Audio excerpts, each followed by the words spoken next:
성부와 성자와 성령의 이름으로 말씀드립니다. 네, 성서를 보면 오늘날 우리가 성서를 흔히 이해하는 그런 정서랑은 좀 다른 정서가 있는 것 같아요. 그래서 왜 그런가 좀 생각을 해보니까 그리스도교라고 하는 게 굉장히 어떤 중심의 어떤 서양이라고 하는, 또 서양이 전 세계를, 지구를 이렇게 가장 좀 위에 상위에 있기 때문에 전 지구적으로 좀 주도권을 가진 사람들의 입장을 오랫동안 대변해 왔던 것 같아요.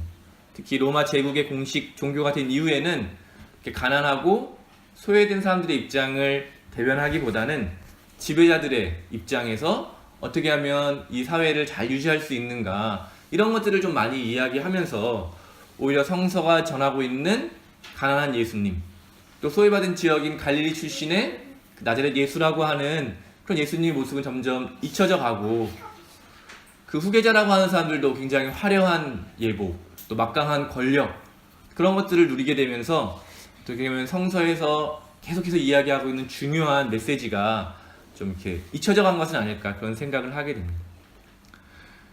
20세기가 되면서 어떤 신앙에서 큰 변화 중에 하나는요, 이런 지배자들 또는 뭐 지식인들, 신학자들, 뭐 이런 사람들의 눈이 아닌 그냥 모든 사람들, 특히 뭐 여성들의 눈으로 성경을 보는 그런 것들이 큰 변화였던 것 같아요. 가난한 사람들의 눈으로 성경을 보니까 그동안 교회에서 가르치던 말씀과 정반대의 말씀을 성경에서 발견할 수 있게 된 거죠. 여성의 눈으로 보니까 남성 중심의 사회에서 볼 수 없었던 그런 새로운 시각들이 열리게 되었던 것입니다. 가난한 사람들의 입장에서 오늘 말씀이 얼마나 가슴 벅차고 그런 이야기였을까요? 고상하며 무거운 짐을 지고 허덕이는 사람은 다 나에게로 오너라. 내가 편히 쉬게 하리라. 사실 우리도 그런데요, 저 가난하고 그런 나라들을 좀 멀리 떨어져 오면, 그런 나라를 생각해 보면 흔히 그냥 그 사람들이 못 사는 이유는 그들이 열심히 일하지 않았기 때문이고, 그들의 능력이 부족한 거고, 얼마든지 열심히 일하면 우리가 이루었던 것처럼, 우리도 굉장히 가난한 나라에서 부자 나라가 됐잖아요. 그런 것처럼 그 사람들도 열심히 하기만 하면 되는데 그 사람들이 하지 않기 때문에 고통받는 거다. 그들이 지고 있는 무거운 짐은 그들의 책임이다. 이렇게 우리가 흔히 생각하게 되는 것 같아요. 그러니까 제가 처음 말씀드렸던 것처럼 지배자의 입장에서, 좀 편한 입장에서 상대방을 바라보면 그 고통이 잘 보이지 않는 거죠. 로마 제국의 그 시대의 사람들이 가난한 사람들, 그 사람들의 고통을 별로 이렇게 깊이 생각하지 않았을 것 같아요. 예수님 당시에도 집을 잃고 떠돌면서 가난하게 하루하루 살아갈 수밖에 없는 그 사람들의 고통에 별로 관심을 갖지 않았을 것 같아요. 근데 예수님 말씀하시는 거죠. 그렇게 짐진 사람들아, 그 잘못이 너희 때문이 아니다. 너희의 책임이 아니다. 와서 이제 너희도 쉴 권리가 있다. 완전히 새로운 질서를 이야기하는 것이죠.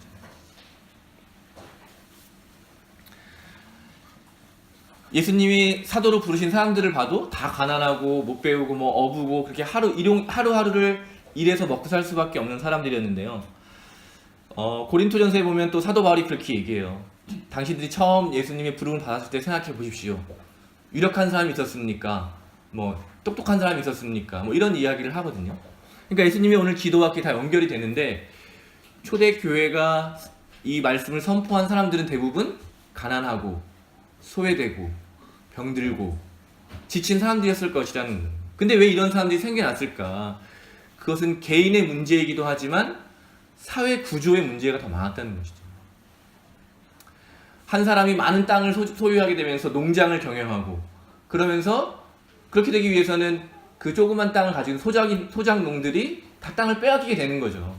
그리고 그 사람들이 어디로 갔을까요? 대부분 지금도 그렇지만 로마 시대에도 이미 도시로 갈 수밖에 없는 거예요. 왜냐하면 더 이상 일자리가 없고 먹고 살 수 없으니까 도시에 가서 도시를 건축하는 일에 많은 사람들이 가게 됐을 거고, 우리가 흔히 말하는 달동네, 그런 게 이미 그 당시에도 있었던 거죠.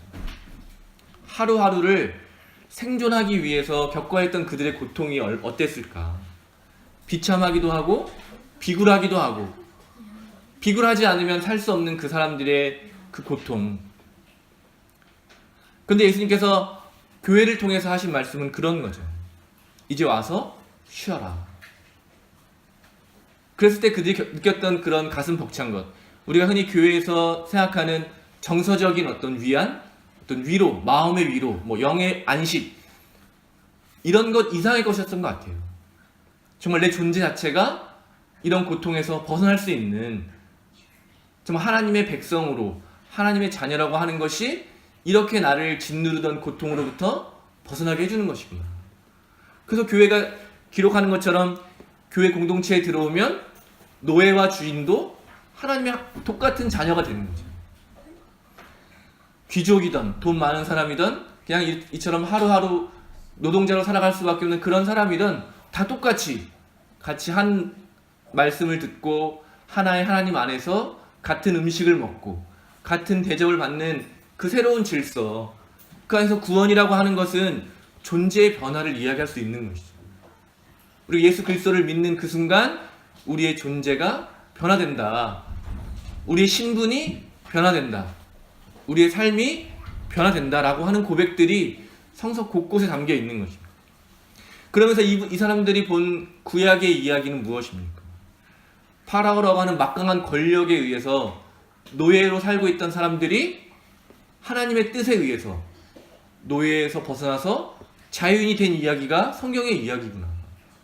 동일시 여기는 거죠. 내가 이렇게 비참하게 살아가는 노예와 다를 바 없이 비참하게 살아가고 있는 이것이 하나님 뜻이 아니라 노예에서 해방되어서 자유로운 사람이 되고 또 삶의 그런 평안을 누릴 수 있는 게 하나님의 뜻이로구나.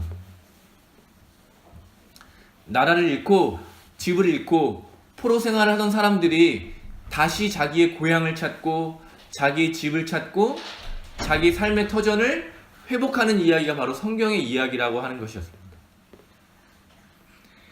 동일하게 오늘 내 삶의 이런 문제들이 예수 그리스도를 통해서 다시 변화될 수 있다라고 하는 그 가능성, 그것이 성경에 담겨있는 의미일 것입니다.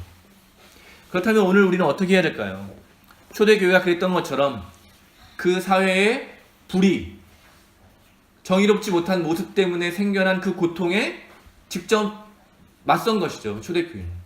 그것이 그 제도가, 그 사회가 가지고 있는 한계를 인식한 거죠. 그 고통을 직면했던 것입니다. 마찬가지로 오늘도 수많은 사람들이 얼마나 고통 속에 살아가고 있습니까? 불안하고 미래를 확실하지 못하고 열심히 일하고 싶어도 일자리가 없고 또 정말 가족들이 분리되고 관계가 깨어지는 이런 상황 속에서 수많은 사람들이 불안과 외로움을 느끼고 있습니다. 그들이 느끼는 그 불안과 고통은 그 개인의 문제일 수 없는 것이죠.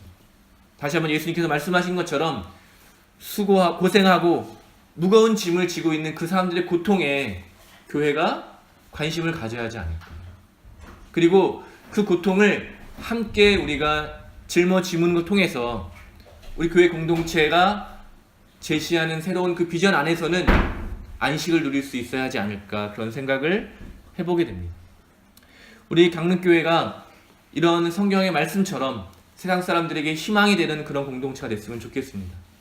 그러기 위해서 먼저 그들의 고통에 관심을 갖고 또 그 고통을 만들어내는 그런 불의, 우리가 속히 악이라고 말하는 거죠. 악에 대해서, 불의에 대해서 맞설 수 있는 그런 교회가 되었으면 좋겠습니다. 그래서 사람들을 이런 쉼의 자리로, 회복의 자리로, 평화의 자리로 초대하는 그런 교회 공동체가 되었으면 좋겠습니다. 그러기 위해서 우리가 다른 사람들과 함께 삶을 공유할 수 있는 그런 마음을 가져야 할 것이고요. 우리가 가진 것을 나만 위해서 살겠다고 하는 그런 마음을 버리고 우리에게 주신 하나님의 것을 우리의 형제 자매인 이웃들과 함께 누리겠다라고 하는 이런 마음이 있을 때 우리 공동체가 그런 주님이 주시는 쉼과 회복을 누리는 진정한 평화의 공동체가 될 것입니다. 성부와 성자와 성령의 이름으로 말씀드렸습니다.